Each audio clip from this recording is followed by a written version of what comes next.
Indira park వద్ద సింగరేణి ఉద్యోగుల family డిపెండెంట్లు ఆందోళనకు దిగారు. ప్రభుత్వానికి వ్యతిరేకంగా నినాదాలు చేస్తూ ధర్నా చేపట్టారు. సింగరేణి మారుపేర్లు విజిలెన్స్ పెండింగ్ కేసుల సమస్యలు పరిష్కరించాలి అంటూ ఆందోళనకు దిగారు. ప్రభుత్వం వెంటనే స్పందించి తమ సమస్యలు పరిష్కరించాలని సింగరేణి ఉద్యోగుల ఫ్యామిలీ డిపెండెంట్లు డిమాండ్ చేస్తున్నారు.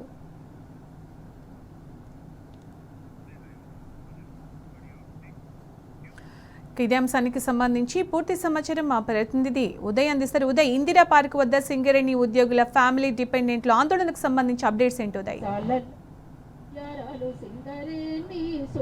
Good afternoon Sunitha.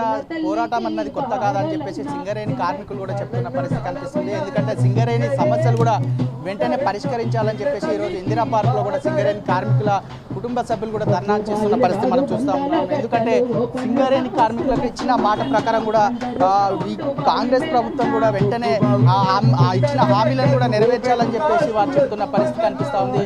మరోపక్క సింగరేణి మారుపేర్లు మరియు విజిలెన్స్లో పెండింగ్ కేసుల సమస్యలు కూడా పరిష్కరించాలని చెప్పేసి వారు చెప్తున్న పరిస్థితి కనిపిస్తోంది.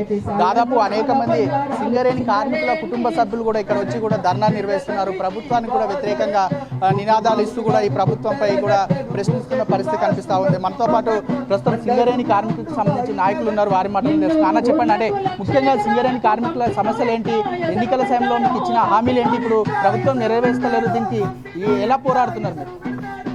సింగరేణిలో గత ఎన్నో సంవత్సరాల నుంచి మారుపేర్ల విషయం పైన మేము ఇబ్బంది పడుతున్నామని చెప్పేసి మేము పలుమార్లు ఎన్నోసార్లు కూడా మేము ప్రస్తుతం ఉన్నటువంటి ఎమ్మెల్యేలకు కానీ ఎంపీలకు కానీ ఎన్నోసార్లు మా యొక్క బాధను మేము వివరించుకున్నాం. వాళ్ళు ఇప్పుడు అప్పుడు అని చెప్పేసి వాళ్ళు మాకు కాలయాపన మాత్రమే చేసుకుంటూ వస్తున్నారు.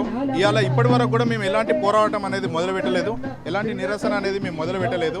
కానీ ఇప్పటి నుంచి మాత్రం ఏదైతే మాకు మా తండ్రులు చేసినటువంటి ఉద్యోగాలు సింగరేణిలో మారుపేర్ల సమస్య పరిష్కరించకపోతే మాత్రం ఈ యొక్క ఇందిరా పార్క్ వేదిక నుంచి మేము సీఎం రేవంత్ రెడ్డి గారి ఏదైతే మా సమస్య పరిష్కారం కాకపోతే మేము ఏదైతే ఇంకొక 2-3 రోజుల తర్వాత ట్యాంక్ బండ్ వద్ద డైరెక్ట్గా మేము ఏం చేద్దామని అనుకుంటున్నామనంటే, ఇక ఈ రాష్ట్రంలో కానీ దేశంలో కానీ ఏదైతే ఒకరికి స్వేచ్ఛ ఉందనంటే అది ఓన్లీ బిచ్చగాళ్ళకు మాత్రమే. ఈరోజు మా మార్పేర్ల సమస్య పైన మాకు ఉద్యోగాలు రాకపోయేసరికి నిరుద్యోగులుగా ఈరోజు మేము రాష్ట్రంలో ఏదైతే ట్యాంక్ బండ్ ఉన్నదో మన హైదరాబాద్లో అక్కడ మేము బిచ్చం కూడా ఎత్తుకుందామని చెప్పేసి మేము చూస్తున్నాం. ఇఫ్ ఇన్ కేసు ఒకవేళ బిచ్చం ఎత్తుకుంటే కూడా మా పల్లెలన్నట్లు తనినట్టు అయ్యేది ఉంటే ఖచ్చితంగా మేము దానికి ఏ విధంగా బుద్ధి చెప్పాలో తెలంగాణ రాష్ట్ర ప్రజలందరి మేము సహాయం తీసుకొని మేము ఇలా తెలియజేస్తాం. ఏదైతే ఇంతకు ముందు మనకు భూపాలపల్లి సభలో ఏదైతే ఇంతకుముందు ఎలక్షన్ సమయంలో ఇదే స్వయాన ఇప్పుడున్నటువంటి రేవంత్ రెడ్డి గారే వారు ఏమని చెప్పినారనంటే, మనకు ఈ మార్పేర్ల సవరణ పెద్ద విషయం కాదు, ఇది మీరేం సముద్రాన్ని ఇక్కడ తీసుకొచ్చి భూపాలపల్లి పెట్టమని అంటలేరు కదా, మీ యొక్క తండ్రులు నిజమైన వ్యక్తులే కాబట్టి మీ యొక్క సమస్యని పరిష్కరిస్తా, నన్ను ఇక్కడ ఉన్నటువంటి ఎమ్మెల్యేలు ఎంపీలను మీరు గెలిపేయండి, మంచి అధిక సంఖ్యలో గెలిపేయండి అని అంటే మేము వాటిని నమ్మినాం. వాటిని మేము అది చాలా విపరీతంగా వాళ్ళని నమ్మి మీ 11 ఏరియా కోల్బెల్ట్ ఎమ్మెల్యేని మేము ఇలా గెలిపించుకున్నాం. ముఖ్యంగా సర్కార్కి సంబంధించిన ఇప్పటికీ అనేక హామీలు ఇచ్చారు. ఈ హామీలు కూడా నెరవేర్చలేని పరిస్థితుల్లో కూడా ఇప్పుడు ఉన్నారు. ఒక పక్క కూడా మిస్ వరాళ్ళు పోటీలు కూడా జరుగుతున్నప్పటికీ మరోపక్క సింగరేణి కార్మికులు సైతం ఈరోజు ఇందిరా పార్క్లో కూడా ధర్నాలో కూడా మా సమస్యలు పరిష్కరించాలంటూ కూడా ఈరోజు పెద్ద ఎత్తున కూడా డిమాండ్ చేస్తున్న పరిస్థితి కనిపిస్తూ ఉంది. ఇప్పటికే ప్రభుత్వం కనీసం కూడా దీనిపై స్పందన కూడా లేకపోయిన పరిస్థితి కనిపిస్తుంది. బలరాం నాయక్ కూడా ఇప్పటి వరకు బలరాం నాయక్ గారు కూడా సీఎం గారు కూడా ఇప్పటి వరకు దీనిపై కూడా రెస్పాండ్ కాలేదు. దీన్ని ఎట్లా మీరు ఖండిస్తారు? మేము ఏ విధంగా ఖండిస్తామనంటే, ఇప్పుడు ఎన్నోసార్లు కూడా మేము ఇది చెప్పుకుంటూ రావడం జరుగుతుంది. సీఎం రెడ్డి బలరాం సార్ కూడా ఎన్నోసార్లు చెప్తే ఇప్పుడు అప్పుడు అని చెప్పేసి ఆయన కూడా కాలయాపన చేసుకుంటూ రావడం జరిగింది. మొన్న గత 2 నెలల కింద ఏదైతే మా ఒక విషయాన్ని తెలియజేయడానికి ఏదైతే హెడ్ ఆఫీస్ ముంగట కూడా మేము భారీ ఎత్తున నిరసన చేయడం జరిగింది. ఆ నిరసనలో భాగంగా పోలీస్ డిపార్ట్మెంట్ వాళ్ళని పంపించి అక్కడ నుంచి మమ్మల్ని ఎత్తివేసే ప్రయత్నంలో మాది నిజమైన ఉద్యోగాలు, మా తండ్రులు చేసినటువంటి ఉద్యోగాలు కాబట్టి మేము ఖచ్చితంగా పోరాడతాము, ఇది మా తండ్రుల స్థలం కాబట్టి మేము చేస్తామని చెప్పేసి గట్టి ఎత్తున పోరాటం చేస్తామని చెప్పినాం. ఇదే రేవంత్ రెడ్డి గారు ఈ రోజు రాష్ట్రంలో ఏదైతే అందాల పోరిటలను నిర్వహిస్తున్నారో అది నిర్వహించడానికి మాత్రం పైసలు ఉన్నాయి, కానీ ఈ రోజు ఇదే ఇందిరా పార్క్ వద్ద నిరుద్యోగులకు ఇంతమంది ఇబ్బంది పడుతున్నారని చెప్పేసి మీరు ఎందుకు గమనించలేకపోతున్నారు? మీకు సంబంధించిన ఎమ్మెల్యేలు కానీ ఎంపీలు కానీ మీకు చెప్తలేరా, లేకపోతే మీకు వినపడనట్టుగా మీరు ప్రవర్తిస్తున్నారా? దయచేసి ఈ రోజు రేవంత్ రెడ్డి గారిని ఈ యొక్క టీ న్యూస్ ద్వారా మీకు తెలియజేసుకునేది ఏంటిదనంటే, సింగరేణిలో ఈ రోజు సింగరేణి సంస్థలో 70% మంది ఇదే మార్పేర్ల సమస్యతో ఇబ్బంది పడుతున్నారు. కావున తక్షణమే ఏదైతే సింగరేణి సంస్థ సంబంధించిన సీఎం బలరాం సార్ తోటి మీరు వాళ్ళని వెంటనే తీసుకొని మీరు మాట్లాడాలని చెప్పేసి మిమ్మల్ని కోరుతున్నాము. ఇఫ్ ఇన్ కేస్ ఒకవేళ ఇది కనుక మీరు చేయకపోతే భారీ ఎత్తున ఈ ధర్నా అనేది మేము ఇంకా విపరీతంగా మహాధర్నాని ఈ రోజు ఇక్కడికి రావాల్సిన కారణం కూడా మీరు చేసినటువంటిదే. ఎందుకంటే మేము మా యొక్క నివాసంలో మా యొక్క గ్రామంలో మా బాధ మేము తెలియజేసుకుంటే మీరు అట్లా వినకుండా ఈరోజు గట్టి చప్పులతోటి ఇక్కడ మమ్మల్ని హైదరాబాద్ వేదికగా చేసింది మీరే. ఇంకా కూడా ఇది కూడా మీరు గమనించకపోతే మేము ఇదే మారుపేర్ల బాధితులందరం సింగరేణిలో ఆన్ రోల్ ఉన్నటువంటి మొత్తం కార్మికులందరినీ కూడా ఏకం చేసుకొని ఏదైతే కార్మికులందరం ప్రతి ఒక్కరం కూడా ఇదే ట్యాంక్ బండ్ దగ్గరకు వచ్చి భారీ ఎత్తున మేము ఈ యొక్క పోరాటం అనేది చేస్తామని చెప్తున్నాం.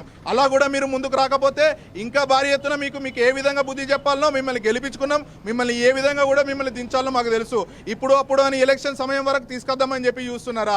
అప్పటి వరకు ఇప్పటికే 2 ప్రాణాలు అనేది పోయినాయి ఆల్రెడీ. దీంట్లో శ్రీధర్ అన్న అని చెప్పేసి ఏదైతే తిరగడం జరిగిందో మాతోటి ఆయన చనిపోవడం జరిగింది. దీన్ని ఏమంటారనంటే రాష్ట్ర ప్రభుత్వం చేసినటువంటి హత్య, సింగరేణి యాజమాన్యం చేసినటువంటి హత్య మాత్రమే మేము చెబుతున్నాము. ఎందుకనంటే ఇలా మాకేం రోగాలు లేవు, మేము ఇలా బరాబర్ ఏ విధంగా ఉన్నామో ఆ విధంగా ఉన్నాం. 30 సంవత్సరాలు సింగరేణి బొగ్గుబాయిలో దిగి పనిచేసినటువంటి మా తండ్రి ఇవాళ అంత స్ట్రాంగ్ ఉన్నాడు. వాళ్ళ కొడుకులు మేము ఎంత స్ట్రాంగ్ ఉండాలి? ఇవాళ మమ్మల్ని ఇవాళ మీరు ఇంత ఇబ్బంది పెట్టేది మీరు, మమ్మల్ని అనారోగ్య పాలు తీసుకొచ్చి మమ్మల్ని ఇబ్బంది పెడుతున్నారు మీరే. కాబట్టి ఇది మీరు చేసేటువంటి హత్య. సరే మన సింగరేణి యాజమాన్యం పట్టించుకోవట్లేదు కాబట్టి రాష్ట్ర ప్రభుత్వాన్ని సీఎం రేవంత్ రెడ్డి గారు అన్నట్టు మీరు ఉన్నారు కదా, ఏ సమస్యను మీరు పరిష్కరిస్తా ఈరోజు ప్రజాపాలన అది అనేసి చెప్తున్నారు కదా. ఎన్నోసార్లు మీ దగ్గరకు వచ్చినా మేము మాకు అపాయింట్మెంట్ కూడా దొరకడం లేదు. అంతెందుకండి ఇప్పుడు మొన్న ఈరోజు కూడా మేము ఈరోజు సాయంత్రం ఇదే మే 16 తారీఖు కదా, ఈరోజు సాయంత్రం కూడా బట్టి విక్రమార్క దగ్గరకు వచ్చి అపాయింట్మెంట్ కోరుతాం మేము. ఇదే టీ న్యూస్ ద్వారా మీరు ఒకవేళ చూసినట్టయితే మాకు అపాయింట్మెంట్ ఇచ్చి మా ఒక బాధ ఏదైతుందో ప్రజాపాలన అన్నారు కదా, మా బాధ వినండి.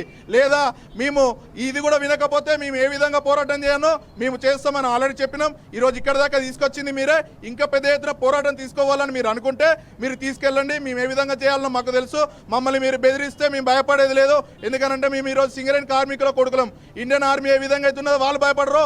ఈరోజు చీకటి సూర్యులలో ఏదైతే గనిలో ఏదైతే లైట్ పెట్టుకొని పని చేస్తే అదే కనిపిస్తుందో దాన్ని పెట్టుకొని పని చేసినటువంటి సింగరేణి కార్మికులు వాళ్ళ కొడుకులు మేము దయచేసి రేవంత్ రెడ్డి గారికి టీ న్యూస్ ద్వారా మీకు తెలియజేసేది ఏంటంటే మా యొక్క మారుపేర్ల సవరణ అనేది మీదే ఇది అయిపోతుంది, పెద్ద సమస్య కాదన్నటువంటి మీరు ఈరోజు మీకు సమస్యగా మారుతుందా, పరిష్కరించండి అని మిమ్మల్ని కోరుతున్నాను.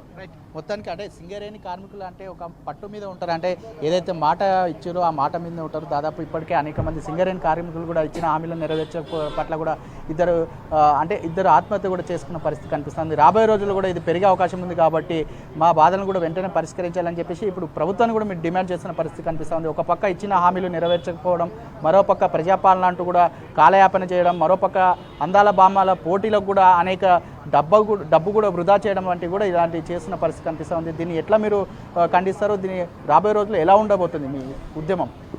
ఈ ఉద్యమం అనేది ఇప్పుడు ఇక్కడ దాకా తీసుకొచ్చింది కూడా వాళ్ళే కాబట్టి ఎంతో సింగరేణి ఇలా ఏదైతే హైదరాబాద్ వేదికగా ఎవరికి ఏ బాధ ఉన్నా కూడా ఇందిరా పార్క్ వేదికగానే ఎంచుకొని ఈరోజు చేసేటువంటి ధర్నా ఇది.